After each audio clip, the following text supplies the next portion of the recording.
हामीसँग कुराकानी गर्नका लागि नापी विभागका पूर्व डिजी तोयनाथ बराल हुनुहुन्छ। उहाँसँग हामी सुस्ता लगायत अन्य बारेमा पनि हामी कुराकानी गर्छौं र यस विषयमा जानकारी लिन्छौं। तोयनाथजी, यहाँलाई स्वागत छ। हजुर, अब हामी आज सीमाको कुरा गर्दैछौँ, विशेष गरी लिपुलेक, लिम्पियाधुरा, कालापानीका कुरा गर्दैछौँ। यो सँगसँगै हामीले अहिले अर्को एउटा बिर्सिरहेको सुस्ता पनि छ। यी भूभागहरू नेपालबाट जसरी गुमे, अहिले भारतले आफ्नो हो भनेर दाबी गरिरहेको अवस्था छ र अब पछिल्लो घटनाक्रमको बारेमा सबैजना जानकारी छँदैछौँ। यी परिस्थितिहरूको बारेमा तपाईँलाई लागेका कुराहरू के छन्, अलिकति जानकारी गराइदिनुहोस् न सुरुमा। कुनबाट, सुस्ताबाट सुरु गरौँ? हुन्छ, सुस्ताबाटै सुरु गरौँ। आज कालापानी, लिपुलेक र लिपियाधुराका धेरै कुरा भइसकेका छन्। ल, सुस्ताको विषयमा पनि यो सुगौली सन्धिमा नेपाल भारत सीमा निर्धारण हुँदा नारायणी नदीलाई गण्डक नदी भनिन्छ। गण्डक सिमाना राखेर त्रिवेणीदेखि सगरदिनासम्म पुरै गण्डक नदीको मूल धारलाई सिमाना मानिएको हो। र त्यति बेला जुन 1816 मार्च 4 मा सुगौली सन्धि भयो र 1817 पछि बनेको नक्साहरू हामीसँग छ। रोजर मार्टिनले बनाएको नक्सा छ 1817 को।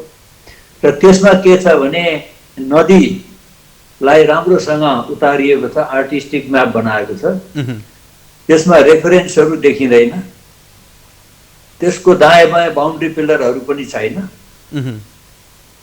र कालान्तरमा के भयो, 1845 देखि नै नारायणी नदीमा ठुलो बाढी आएर नारायणी नदीले आफ्नो कोर्स चेन्ज गरेर पश्चिमतिर लाग्यो र हाम्रो नरसाई भन्ने गाउँ पुरै पूर्वपट्टि पारेर नारायणी नदी बग्न थाल्यो।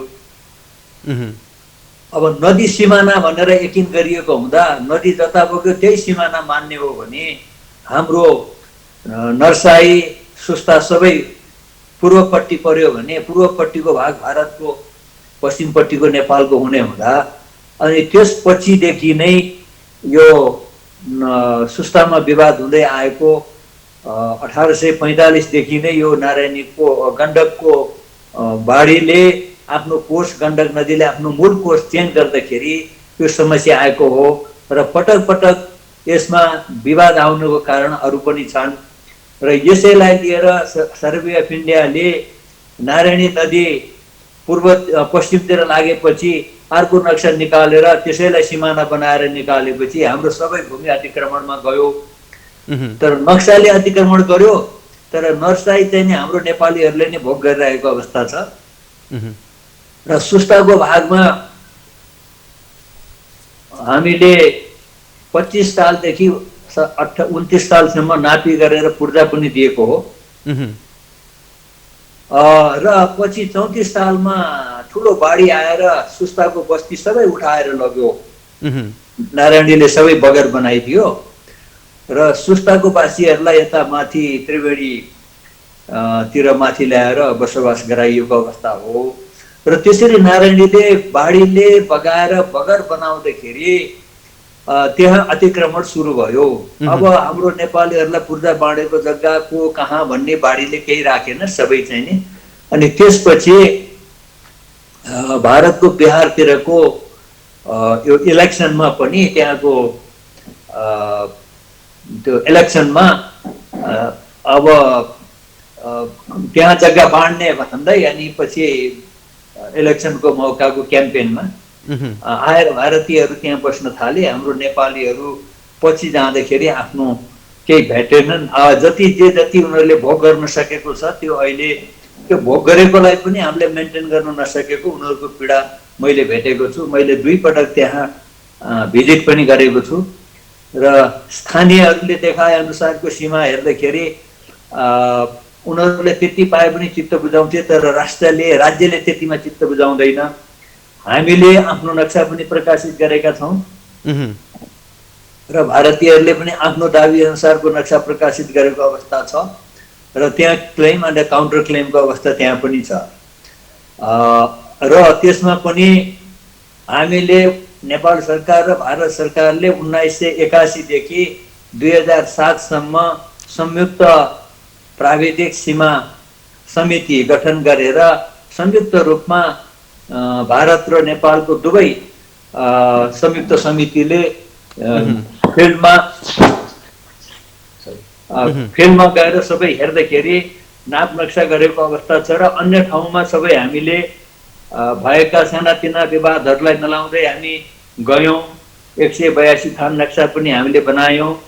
सुस्ता र कालापानी, लिपुलेक, लिम्पियाधुरामा हाम्रो र भारतीय पक्षको बिचमा सहमति हुन सकेन। उहुँ, प्राविधिक तहमा यो सहमति हुन नसकेपछि हामीले यसलाई कुटनीतिक तहबाट यसको समाधान खोज्नुपर्छ भनेर हामीले सुझाव दिएको अवस्था छ। अब सर, यो जसरी यहाँले भन्नुभयो गण्डक जुन नारायणी नदी छ यसले धार परिवर्तन गर्यो, अब यो सन्धि सम्झौता भनौँ यसमा के हुन्छ? खोलाले धार परिवर्तन गर्यो, खोलालाई नक्साको सीमा मानियो, तर खोलाले धार परिवर्तन गरिसकेपछिको अवस्था के हुने भन्ने कुरामा के हुन्छ? जस्तो सुस्ताकै कुरा पनि हामी सुस्ता पुग्दा देखिएको एउटा दृश्य जहाँ जङ्गे पिल्लर छैन तर सिमलको रुखलाई आज पनि जङ्गे पिल्लरको रूपमा उभ्याइएको जस्तो अवस्था छ, के हुन्छ? यसमा के हुन्छ भने हामीले यसलाई समाधानको लागि 2045 सालमा नेपाल सरकार र भारत सरकारबाट जति सुगौली सन्धिले सीमा नदी तोकेको छ, सानो ठुलो सबै सीमा नदीहरू तोकेको ठाउँमा स्थिर सीमा सिद्धान्त फिक्स बाउन्ड्री प्रिन्सिपल लागू गर्ने भनेर हामीले चाहिँ त्यो सिद्धान्त लागू गरेर त्यही अनुसार नापी गर्दै गयौँ। जाँदाखेरि त्यहाँ हामीले 1816-17 मा बनेको नक्सा गण्डक नदीको मूलधार जहाँ थियो त्यही पत्ता लगाउने हाम्रो कर्तव्य, हाम्रो चाहिँ काम भयो। त्यसले गर्दा हामीले त्यति बेलाको मूलधारको जुन ठाउँ हामीले देखाउँछौँ त्यो ठाउँमा भारतीय पक्ष सहमत हुँदैन, भारतीय पक्षले देखाएको ठाउँमा हामी सहमत हुन सक्दैनौँ। त्यो किसिमले गर्दा हामी त्यहाँ सहमति हुन नसकेको अवस्था छ र अब हाम्रो नेपाल भारतको सीमामा स्थिर सीमा सिद्धान्त कायम भएको छ।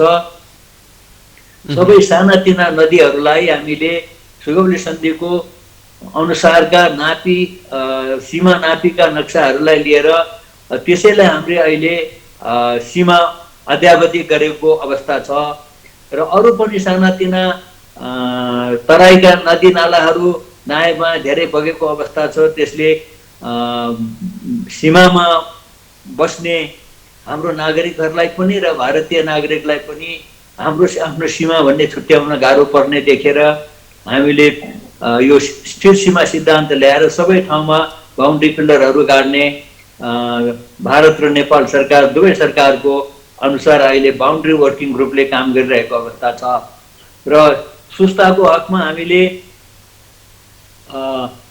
प्राविधिक लेभलमा सहमति हुन नसकेकोले कुटनीतिक तहबाट यसको समाधान खोजिनुपर्छ भनेर प्रतिवेदन गरेको अवस्था छ।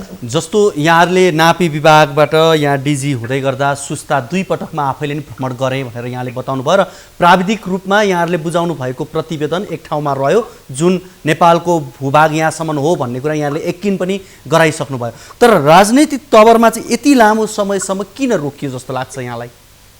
अब यसमा मेरो आफूलाई के लाग्छ भने हामीले यो म्याच्योर डिप्लोमेसी भन्छ कि यसलाई, परिपक्व कूटनीतिले हामीलाई निरन्तरता दिन सकेनौँ कि जस्तो लाग्छ। मैले आज हामी कुरा गर्छौँ, अर्को वर्ष हामी बिर्सिन्छौँ। जब समस्या आउँछ, जब जनता आउँछ तब हामी कुरा गर्छौँ, तब पछि फेरि हामी बिर्सिन्छौँ भने यसलाई चाहिँ हामीले, मेरो सल्लाह के हुन्छ भने, मेरो सुझाव निरन्तर रूपमा कूटनीतिक तहमा निरन्तर रूपमा यसमा वार्ता जारी रहनुपर्छ। आज यस्ता सीमा विवादहरू आजको भोलि तुरुन्तै समाधान हुन्छ भन्ने पनि हुँदैन। अन्तर्राष्ट्रिय स्तरमा हामीले हेर्दाखेरि केही समय लाग्न सक्छ। तर निरन्तरता हामीले दिइ नै राख्नुपर्ने हुन्छ। उहुँ। त्यो निरन्तरता नै दिइराखेको खण्डमा हामी अवश्य नै सफल हुन्छौँ। जसरी हामी आज लिपियाधुरा कालापानी लिपुलेकको कुरा गर्दै गर्दा पुराना नक्साहरूको हामी कुरा गर्छौँ, हामीसँग यति प्रमाणहरू छ भन्छौँ, सुस्ताको हकमा के छ सर? हामीसँग के छ? नै सुस्ताको हकमा पनि हामीसँग नक्सा छ, सुगौली सन्धिले तोकेको चिजहरू छ, पटक पटक भएका डिप्लोमेटिक करेस्पोन्डेन्सहरू छन्, हामीसँग नभएका होइनन्, हामीसँग नि प्रमाण छन्, त्यस्तै उनीहरूसँग पनि छन्। र यसको लागि वार्ताको टेबलमा बसेर नै यो समस्या समाधान गर्नुपर्ने हुन्छ। कुनै कुनै प्रमाणहरू दुवैसँग छन्। जस्तै अब तपाईँ लिम्पियाधुराको कुरा गर्नुहुन्छ भने नाभी, कुटी, गुन्जी यी गाउँहरूको स्वामित्वको विषयमा हामीसँग पनि लाल पूर्जा दिएको, हामीसँग पनि मालपोत तिरेको रसिदहरू छ। अब हामीसँग भैरव रिसाल अहिले पनि जीवितै हुनुहुन्छ हामीमा, उहाँले जनगणना गराएको 18 सालको हामीसँगको रेकर्ड पनि जीवितै छ। र 15 सालको आम निर्वाचनमा त्यहाँको जनताले नेपालको इलेक्सनमा भोट हालेको भोटर लिस्टको पनि हामीसँग छ, होइन? अब भारतीय पक्षको भनाइ पनि के छ भने त्यो सबै हामीसँग पनि छ। हामीले रासन कार्ड दिएका छौँ, हामीले चाहिँ तिरुतिरन हाम्रोमा भएको छ, पिथुरागढमा, होइन? अब हामीसँग पनि यो भोटर लिस्ट छ, हामीले पनि जनगणना गराएका छौँ, सेन्सस गराएका छौँ।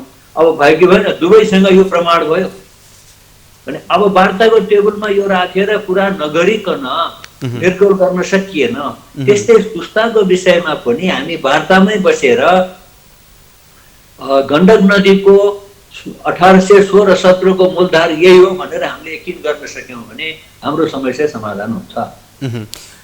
आज हामीले त्यसको लागि नेपाल सरकार र भारत सरकारले सन् 2014 मा भारतीय प्रधानमन्त्री मोदी नेपाल आउँदा एउटा जोइन्ट मेकानिजम, संयुक्त समिति बनाएको छ परराष्ट्र सचिव स्तरमा। दुवै देशका परराष्ट्र सचिव स्तरको संयोजकत्वमा यो समितिले कालापानी, लिम्पियाधुरा, लिपुलेक र सुस्ताको विषयमा समाधान खोज्नेछ, कूटनीतिक समाधान खोज्नेछ भनेर सहमति पनि भएको छ। भारतीय पक्ष र नेपाली पक्षको दुवैको प्रधानमन्त्री तहमा भ्रमणको विषयमा भ्रमणको बेला कुरा हुँदाखेरि यी दुवै सेक्टरहरू हाम्रा विवादित क्षेत्रहरू हुन् र यी विवादित क्षेत्रहरूलाई वार्ताबाट नै समाधान गरिनेछ भनेर जहिले पनि भारतीय पक्षले हामीलाई भनिराखेको अवस्था पनि हो। तर वार्ता चाहिँ हामीले प्रस्ताव गरेको बेलामा नहुने यस्ता चिजहरू, अनि हामीले वार्तामा बस्न जाँदा एजेन्डाहरूले यो एजेन्डाले प्रायोरिटी नपाउने यस्ता चिजहरू हामीसँग छन्। अब सर, जसरी यहाँले भन्नुभयो काली नदीको कुरालाई सीमा मानियो त्यो क्षेत्रमा भनेपछि उनीहरूले काली नदीलाई लिपु खोला हो, लिपु खोला नै काली नदी हो भनेर ल्याएर जोडिदिए उनीहरूले। अब यो सीमा विवादको यो अवस्था, उनीहरूको परिवर्तनका कुरा, उनीहरूले गरेका परिवर्तनका कुराहरू, यो अवस्था कसरी सिर्जना भयो? यहाँ त लामो समयदेखि यही क्षेत्रमा हुनुहुन्छ। बहुत राम्रो प्रश्न गर्नुभयो। यो जनतालाई सुसूचित गर्नुपर्ने हाम्रो कर्तव्य पनि हो। यो कसरी हुन गयो भने सुगौली सन्धिको धारा 5 ले स्पष्ट रूपमा काली नदीदेखि पश्चिमको भूभाग नेपाल सरकारले छाड्नेछ भनेको छ। त्यसमा कुनै हक भक दाबी केही गर्ने छैन भनेको छ भने काली नदी समेत नेपालको हुन आउने अवस्था देखिन्छ सन्धिको दफाले। अब रह्यो काली नदीको मुहान कुन हो? अब अहिले सुगौली सन्धिपछि बनेका नक्साहरूलाई हामीले निहाल्दै जाँदा 1827 को नक्सा हामीसँग छ, 1837 को नक्सा हामी छ, म सन् 1827, सन् 1837, 1846, 1850, 1856, 57 सम्मका नक्साहरू हामीले अध्ययन गर्दाखेरि सबै काली नदी लिम्पियाधुराबाट आएकै काली नदी देखाइएको छ। त्यसमा हाम्रो नेपालको कुनै हात छैन, सबै ब्रिटिस इन्डियाको सर्वेयरहरूले गरेको नक्साहरू हो। भारतले बनाइदिएको नक्सामै शुद्ध पनि, नेपालको भारतले बनाइदिएको नक्सामा पनि उल्लेख छ। त्यतिसम्म भारतले ब्रिटिस इन्डिया नै भनौँ, त्यति बेला चाहिँ ब्रिटिसहरू नै थियो। ब्रिटिसहरूले नै सुगौली सन्धि गरे, ब्रिटिस इन्डिया र नेपाल सरकारको हो सुगौली सन्धि भएको हो। चन्द्रशेखर उपाध्याय र गजराज मिश्र दुईजनाले सही गर्नु भएको छ सुगौली सन्धिमा। अब त्यसले त्यो हुँदै पनि पछि गएर मलाई के लाग्छ भने ब्रिटिसहरूले ब्रिटिस इन्डियाले तिब्बततिरको नाका खोजे। उनीहरूले त्यसको अलिकति केही डकुमेन्टहरू अध्ययन गर्दा देखिन्छ। तर नेपाल सरकारको त्यति बेला बोर्डर ओपन थिएन, ओपन बोर्डर अहिलेको जस्तो थिएन। ब्रिटिस इन्डियाको बोर्डरबाट नेपाल छिर्नको लागि कन्ट्रोल बोर्डरको जोनमा थियो, सजिलै नेपाल आउन सक्ने अवस्था थिएन। सायद त्यति बेला अब भिसा भन्छौँ, तर एउटा पर्मिसन अवश्य नै चाहिन्थ्यो। अब त्यस्तो किसिमको भएको हुनाले उनीहरूले त्यो व्यापार प्रवर्धनको लागि तिब्बतसँग व्यापार गर्नको लागि रुट खोज्दै जाँदाखेरि उनीहरूले त्यो एउटा नाका भेटे। दिल्लीबाट नजिक पनि छ। त्यो हुँदाखेरि अहिले दिल्लीबाट 750 किलोमिटरमा लिपुलेक पुग्छ।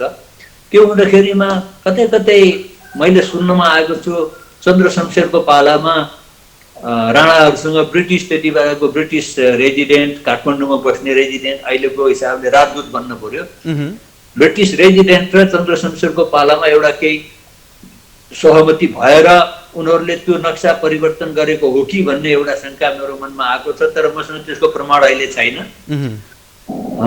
अब त्यो हो भने त्यसकारण त्यसपछि 1879 प्रकाशित गरेको नक्सामा काली नदी जुन बगिराखेकोलाई कुटियाङ्दी नाम दियो र अनि लिपु खोलालाई काली नदी बनाएर अर्को नक्सा प्रकाशित गरे। त्यो पनि ब्रिटिसहरूले नै गरे। अब त्यहाँबाट हाम्रो नक्साको अतिक्रमण, त्यहाँ हाम्रो भूमि नक्सामा अतिक्रमण त्यहाँबाट सुरुवातै त्यहीँ भयो। अब सुरुवात त्यसो भयो भन्दा कमसेकम सुगौली सन्धि भएको 50-60 वर्षमै हामीलाई नक्सामा चाहिँ अतिक्रमण सुरु भएको अवस्था हो। र त्यसपछि आएर 1924 सन् 1924 देखि 27 सम्म पनि नक्सा भयो को देखिन्छ। फेरि अर्को नक्सा प्रकाशित गर्यो। त्यति बेला पनि के भन्छ 1879 कै नक्साको आधारमा यो नक्सा गरिएको हो र यो दुवै देशले मान्यता दिएको नक्सा हो भनेर उनीहरूले भन्छ। र त्यति बेला के गर्यो फेरि, त्यति बेला गर्दाखेरि अहिले उनीहरूले जुन सीमा लगाइराखेको छ कालापानी समेतलाई चाहिँ नि भारततिर पारेर जुन नक्सा बनाएको छ, त्यति बेला फेरि कालापानीलाई समेत उनीहरूले भारततिर पारेर नक्सा बनाएको अवस्था छ। अब आयो कसरी यो चाहिँ हुन गयो भन्दाखेरि अब के हो, हाम्रो नेपालतर्फ हेर्नुभयो भने हामी नेपालीहरूमा नक्सा गर्ने क्षमता त्यति बेला थिएन कि। अब त्यो विषयमा पढाइ भएको हाम्रोमा थिएन होला।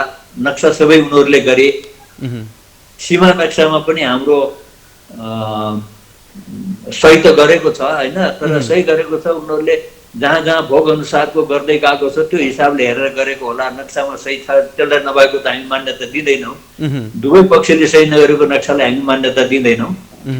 अब त्यो हिसाबले जाँदाखेरि ती नक्साहरू त्यसरी बन्दै गए र भारतले नक्सामा अतिक्रमण गर्यो। र पछि गएर भारत चीन युद्धको बेला 1961-62 ताका भारतीय सेनाहरू हाम्रो उत्तरी नाकामा 18 वटा पोस्टमा भारतीय सेनाहरू बसेको अवस्था थियो। पूर्वदेखि पश्चिमसम्म नेपाल चीन सीमाको 18 वटा पोस्टमा भारतीय सेनाहरूको उपस्थिति थियो। त्यो अवस्थामा त्यो 1952 देखि बसेको अवस्था थियो। त्यसपछि कीर्तिनिधि विष्टले सन् 1969 मा यो सबै नाकाहरू फिर्ता गर्नु पर्यो, भारतीय फौजलाई फिर्ता गर्ने भनेर वार्ता गरेपछि भारतसँगको सहमतिमै हामीले 18 वटै नाकाबाट पोस्टहरू हटाउने, भारतीय सेनाहरू हटाउने सहमति भएको हो। र 17 वटा नाकाबाट सबै फर्केर गएको अवस्था छ। त्यति बेला टिङ्करमा भएको नाका, टिङ्कर त छोड्यो, टिङ्कर छोडेर आएर कालापानीमा बसेको हो त्यति बेला। र कालापानीमा हाम्रो के भयो भन्नुहुन्छ भने भूमि त हाम्रो हो, तर त्यसलाई हामीले व्यवस्थित पनि गर्न सकेनौँ र त्यहाँको जनता चाहिँ नि हामीबाट नेपाल सरकारबाट दृष्टिमा पर्न सकेन, उपेक्षित भयो। यो यसलाई स्वीकार्नै पर्छ होइन। आजसम्म नागरिकता पाउन सकेका छैनन्, नागरिकता दिएको छैन। हामीले स्वीकार्नु पर्ने हुन्छ। हाम्रोबाट जाने बाटो पनि छैन र त्यहाँ जानको लागि भारततिरैबाट जानुपर्ने हुन्छ। जब 1962 पछि भारतीय सेनाको क्याम्प बस्यो, त्यसपछि हाम्रो मान्छेहरूलाई आवत जावत गर्न पनि, त्यो बाटो आवत जावत गर्न पनि धेरै अवरोधहरू भए र भइरहेकै छन्।